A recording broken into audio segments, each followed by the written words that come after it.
Hey y'all, and welcome to the Lotus Land. I am Lotus, and this is my channel where I channel messages from the divine for myself, for others who are like me, seeking answers, direction, support, guidance, insight from Source itself.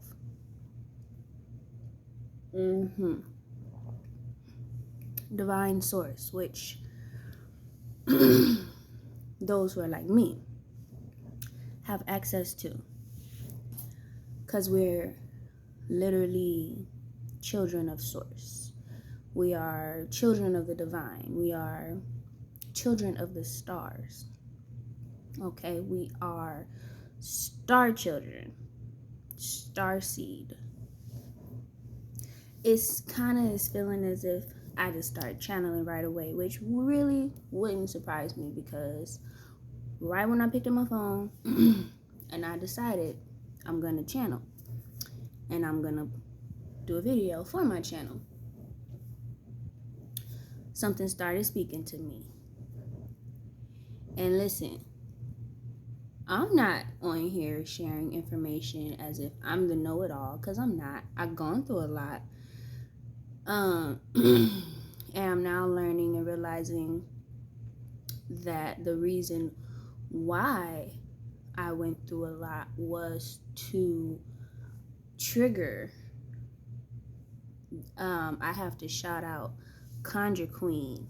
I was just watching one of her videos, and I think that's what she said. Like, yeah, she said we have a gene, a God gene. There's another name for it. Unique, something. But this God gene, for those of us who are true children of the stars, children of the divine, star seed. She said that even if we watch superhero movies, when we learn that when under a lot of stress, when stressed out, when going through something very, very triggering, traumatic, that is when our gene gets activated, so that all of the energy and everything that's up in that gene gets to be free, so that it can become accessible to us. So when I was young, I went through a lot that has caused like PTSD types of symptoms, anxiety. I know that I have CPTSD, complex post-traumatic. I don't really like the word disorder, but complex post-traumatic situation. Because disorder is like, okay, well, it's out of order. But like I was just saying, everything happens for a reason. Everything that even happens to us. And what's crazy, I'm channeling right now, because I've always had an issue, even when I was younger and a Christian, very active, very vibrant, committed Christian. Even as a youngster, like I was very serious about my stuff, everything, and especially church. So people would have a hard time when bad things would happen, and it'd be like, why would God allow this to happen? And why did this happen? And I often heard people say, it's God's plan, it's God's will, we have to trust it, da da da da da. And I never really vibed with that response. I'm like a natural born leader. So I was often in leadership positions in the church, youth leader, leader of songs in the choir, several. Dance team leader, choreographer, what else? Sunday school leader, teacher, Bible study, teacher, leader. so I've always been very aware of like what's being taught, because my natural born leading dynamic is like it causes me to really tune in to things that people are taught and like really figure out within myself if I align with that type of teaching, not just as a student but as a teacher. If I was to be in the leadership role, which is very, very possible, would I be teaching that for real? Because I'm only going to teach what I really believe in, right?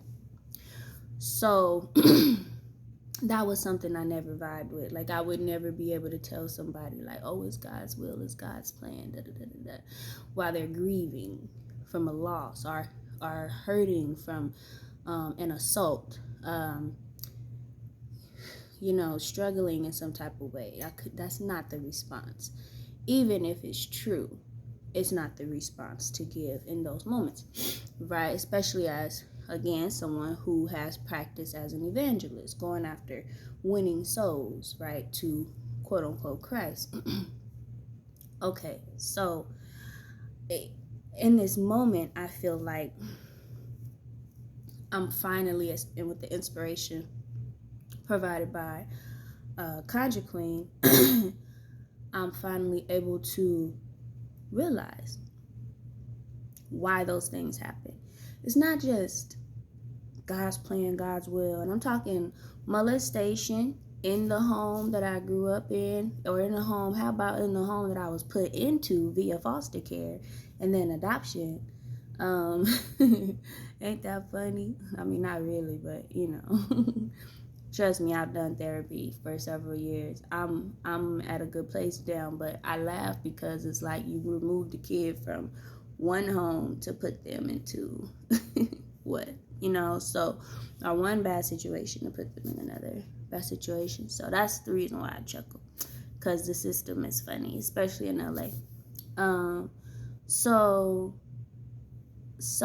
yeah, I'm talking molestation, I'm talking fucking foster care and adoption. So that removal from your family, but even before that, mainly being in basically kinship care, because my mom she didn't have her setup, her stability, right? More than likely being a kid, a baby born of drugs in my system. Do I have the facts? No. But do I have the stories? Yes. Definitely know that my brother was born with drugs in his system and he's younger than me. I definitely learned eventually that I had a speech impediment, which even to this day makes sense, because sometimes I get so stuck in like putting letters together for a word, because it's like, so I had speech therapy. So, speech therapy will teach you how to speak in a way that's not natural. Like, it's taught. It's it's manipulated so that you learn how to use your what you're currently working with as a quote unquote disability or limitation, to then put words together. So like, I realized when I was young, I used to always, and sometimes still do, I really will pronounce ooh very, very like apparent. So like blue was blue, like it wasn't just blue, right? It was blue. So eventually I realized on my own, after learning more about my background, because I don't remember those therapy sessions, but I eventually put things together because I'm an intellectual, and put it together that when you're taught, it's like learning how to write. If you can't write, like, you're so focused on the technicalities, so you're going to accentuate those technicalities that are absolutely necessary for this to work, and it's not a natural, like, soft approach to the task, or the execution. So blue and what was that word? Oh, I hated it because I got called out once. So, but that's not how you say it. And I was in college. Contribute. So contribute and contribute. But I would always say contribute, right? Learning that or so not contribute, but contribution, right? So learning from contribution and then being like, well, contribute. And then one time my friend was like, what'd you say? I said, contribute. We gotta contribute. I'm gonna It was contribute. And I'm like, well, damn, that's crazy because that sure is the word, but I say contribute. So, anyway, and so, so, anyway, so I had these different things or whatever. But then there was physical abuse. I already mentioned molestation, so sexual abuse, right? And then, being somewhere where it was like unsafe, for the most part, but it was home. so it's just funny because I remember having things kind of turn on for me at times when I was younger, spiritual like switches. So like one time when I realized the rhyming of the names between my adoptive or foster family and my biological family, and I was no older than 7 years old, so like 5 or 6. And I remember writing everybody's name and stuff because I also love to write. I just write. So I was writing and noticed that the names rhymed, and then it was like just times when I just would feel like I just knew stuff. So pretty like claircognizant. I would be knowing stuff. So anyway, Conjure Queen was saying like the stress, those bad things, those traumatic things, they are for a purpose of turning your shit on. Like, and that's just how I heard it in my head. That's how I want to say it. Turning your shit on. Not just, oh, it's God's will, it's God's plan. No, it's to operate, it's to ignite the God in you. Right? Because isn't that when God, in the superhero movies and stuff, that's when this shit happens, when they get mad. The Hulk, I've always loved the Hulk. And the Hulk has always been my favorite superhero because, well, after Sonic the Hedgehog. I had a crush on Sonic the Hedgehog. I had a crush on the Hulk too.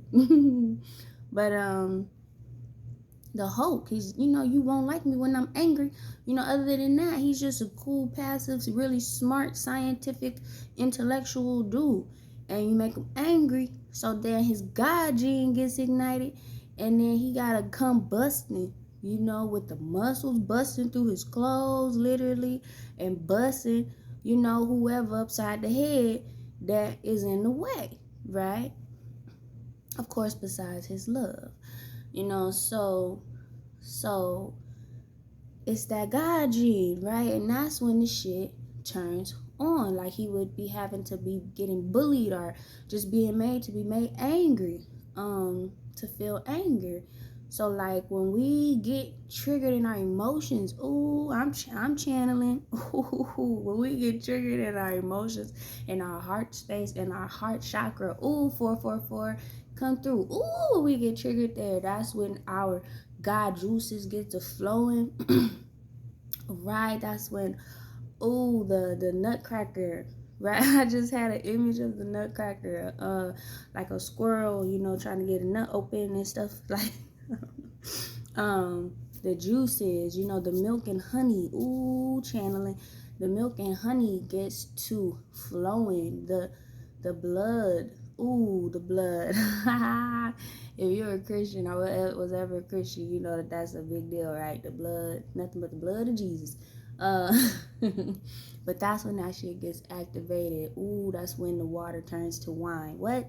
When the adversity, and I always would say this growing up too, like, man, like, adversity really makes things strong. Adversity makes relationships and connections strong. Getting through those adversities with the people who you got to get through them with, that builds bonds and connections. And that's funny because it just made me think about my current, probably most important bond that I have going on right now, which is having a phase right now. It's going through a phase right now, and it's interesting to deal with. But it's for purpose, right? So that them triggers, like, ain't nothing wrong with them triggers. Them triggers is to show you the purpose of, and make you feel the purpose of, and make you show the purpose of those wounds, why those wounds happen, why you got cut, why you got stabbed, why you got shot, okay?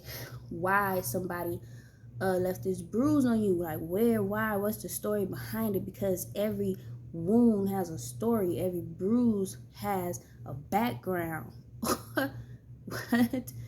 Ooh, every scar has a story. I like that. I'm a little bit of a rapper, so I like to play with words, but every scar has a story, every wound has wisdom. every every bruise has a background, right? Like, yeah, so get them God genes turned on. So moving forward, like when I was turning on my phone, I might have missed something too, because I'm floating a little bit. I'm floating, so my thoughts are,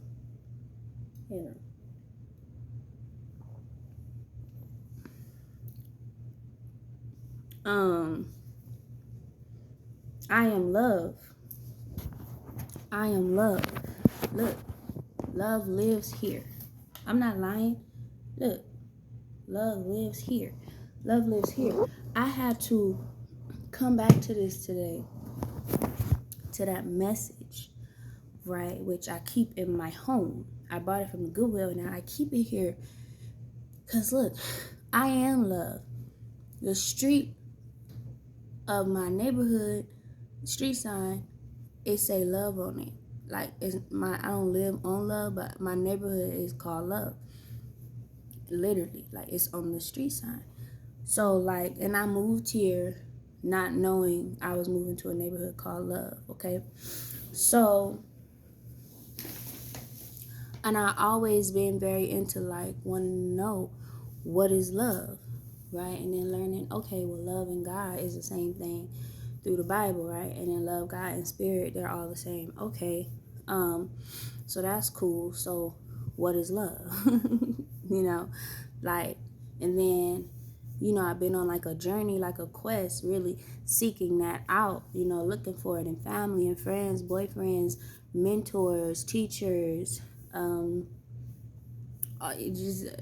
strangers, seeing it in children, easy, children, pets, so now, guess what?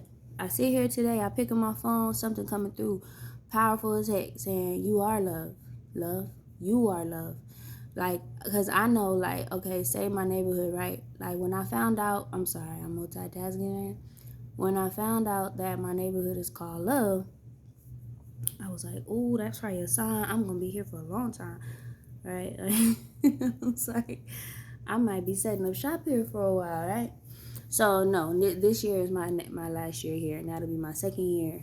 I'm doing 2 years, and then that's it. I'm moving. And on top of that, I'm moving because I'm going to be buying. And I'm going to start investing. And then I'm going to be getting rich. Living. Ooh, rapping. Okay. But, oh, shit. What was I saying? Oh, yeah. So, I now know I won't be here past this second year because, one, I want to buy, I want to own, and then be able to have my passive income, right? So I ain't got to clock in nowhere for nobody else. And then on top of that, there was this level of violence that I'm not willing to deal with and live around and within no more. So I gotta go. No, so yeah, now I'm like, oh, for sure I ain't staying over here no more. So okay, so what's up with love? Like the neighborhood called love. I'm all about love, like for real. Spirit say, I am love. You are love. Love, like for real. You are love. You are love. Now I'm channeling. You are love manifested. Okay. People want to talk about manifestations and manifesting. this, that, and the third, and don't even know what they are the manifestation of, like who and what manifested them and why, like in terms of how you look, in terms of how you be feeling when you feeling different things, in terms of where you live, where you come from, your what you give off into the world energetically, vibrationally, affectionately, like whatever it is going on with you, who and what manifested you, and what are you? Like, I am love. I am love for real. So like everything I go through is to get to remind me and teach me a little bit more about my identity as love, y'all. Whoo, shit. You know how people be like, I am God, right? All that stuff, and it's like, ain't nothing wrong with it. It's cool, because I understand what they saying, but I never understood it really to this, on this level like I am now. That's coming through as I'm talking to y'all, and really like myself. Like, I am love. So when I'm talking and I'm like, ooh, those like me, ooh, spirit say you're talking to those who also are of love. And you know it ain't everybody. You know it ain't everybody. Everybody ain't in the family. Like, if we all from the same spiritual family of love, look, then we all got the same last name. Ooh, buddy love. Ooh. Right? We all got the same last name. We all got the surname love. All right? That love is God and spirit. It's all the same. So that's what I'm talking to. I'm talking to my my siblings in love. And that's even another channel. Listen, y'all, because I have not the easiest relationships. I don't even say the easiest. They don't got to be the easiest. I have very difficult, challenging situations and setups and relationships with my siblings, and I have several. And so it's funny, you wouldn't even know it because I'm so solo. I was not trying to rhyme, but that's for real. Like, I have 3 biological siblings, 2 adopted, well, really 4, but the other 2, like, they were never adopted, but I was adopted, and we all were raised together, so that's 4 adoptive siblings, 3 biological siblings. 2 of those are in jail, in prison. Both of the boys. Ain't that something? One of the boys was unfortunately the main violator of, the sexual abuse and molestation that I experienced as a kid.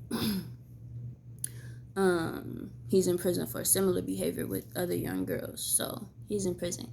And then my biological brother's in prison. And the other one's older, and my biological brother's younger.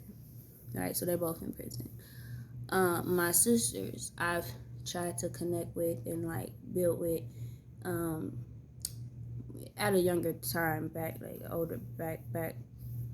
sometime in the past, with both of my biological siblings, and it didn't stick, it didn't work. I still had a lot of healing to do, and today I'm like, there were things revealed to me though as well about them that, like, at the time I was not willing to like embrace and maintain in my life, and so we're not connected. I've disconnected myself. I have to say that I disconnected myself. And then my adoptive sisters, so one we're still connected. We talk. We're at a distance though, physically. So and in really 2 different life situations. So like opposite, really, like black and white for real. But yeah, I adore her. I love her so much, and she adores me and loves me too. And my other one, oh, I forgot about Inez. I'm so sorry, the boy. That's 3 boys.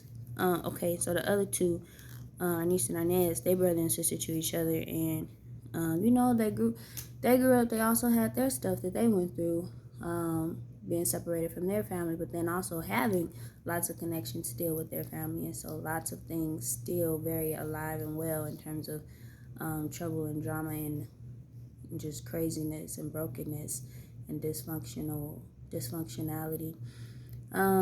So they got older, and then everything took a toll on them.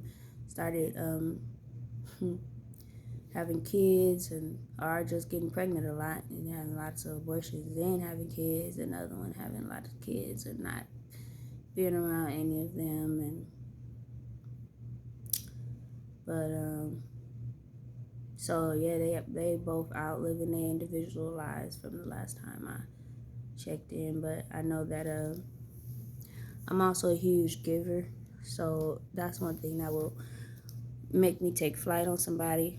Like, not take flight on them, like beat them up or something, but like they literally take flight, like run away from them. When I feel like they're trying to exhaust me, or they are exhausting me of my own personal resources, because I'm a huge giver. And so I've been made to be broke, be off behind other people, because I love them and want to help them. And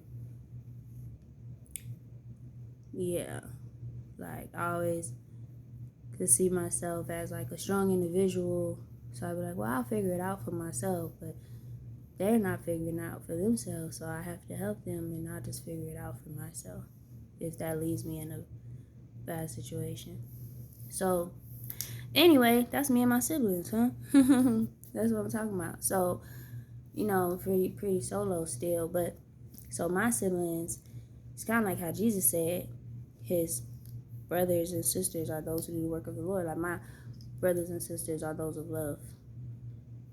Not saying that mine ain't of love, but I feel like it's I mean, I'm on a journey that none of my siblings are on, right? So, yeah, you gotta detach from the distractions if you're looking to ascend. If you're looking to evolve.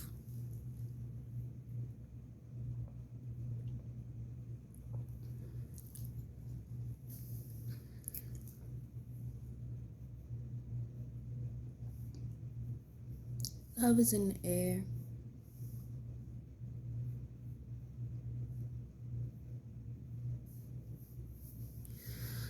I think I'm done. That was short, but it felt longer. But yes, love is in the air. That could be it's for me and whoever else relates. Love is in the air. Where we come from is coming here.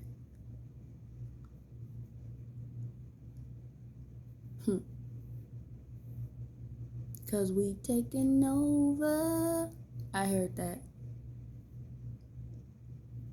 One soul at a time.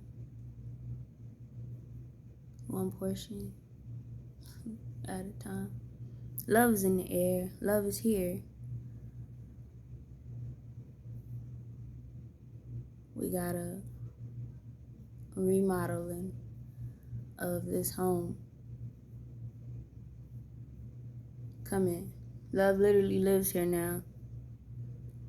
Spirits say, I know it ain't been that way. Y'all been wanting to come home. Y'all been groaning and moaning. Tired of this place, tired of the people you gotta deal with, but you ain't gotta leave nowhere, because we taking over, and love won the battle. Love won the war, and love is here, and this is our home. Because Earth loves us. We love Earth back, and we go together for real. It's like the ultimate marriage, the ultimate divine marriage. When material and spiritual marries. When the physical and the spiritual marry. When the two become one.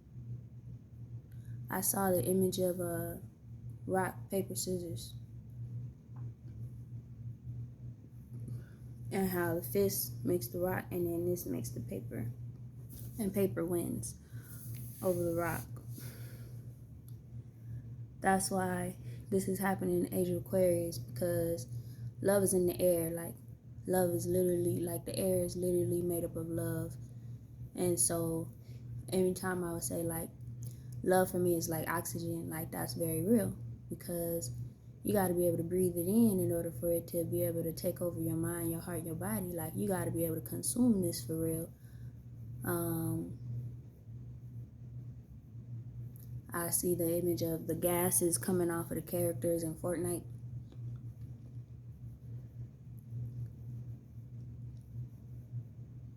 It's like a good version of a gas.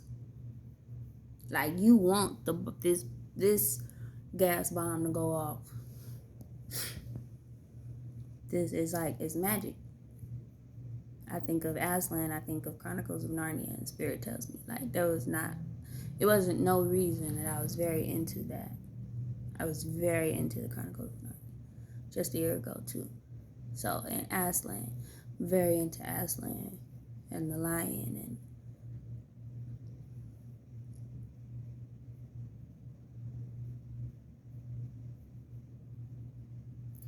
so yes, love is in the air.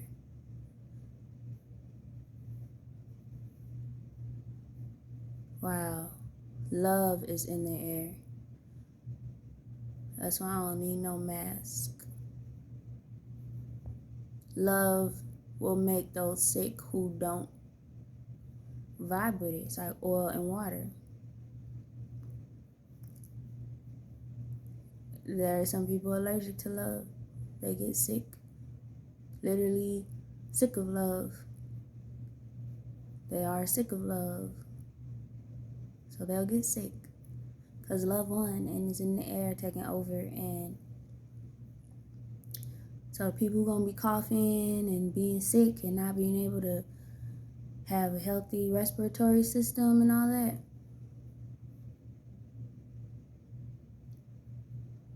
And it ain't nothing but love in the air. That lets you know. So that's how they gonna be exposed.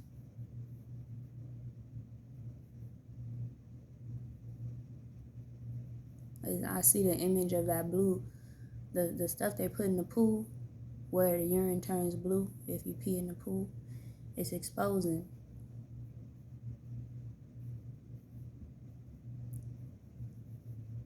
Love is here, love is in the air, love is everywhere, and everybody here ain't made of love, so it's gonna be like it's gonna be like they can't live. It's gonna be what is it? When you inhabit uninhabitable, they're gonna have to go. That's gonna be a real purge.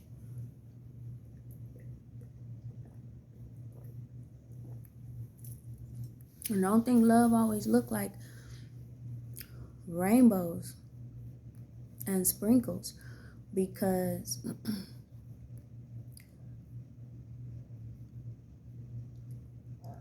love was born of the union of black and white.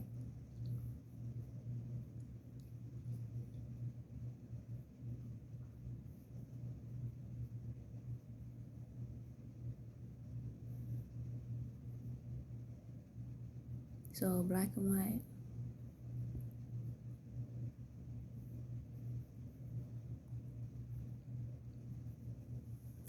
Love is here, love is in the air, love is everywhere. Get with it or get lost.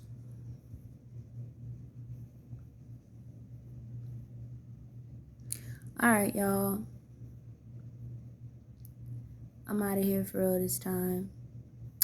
Thank you for visiting my channel. If this was your first time, hey, hi, I'm strange and weird and quirky and spiritual, and I like to float.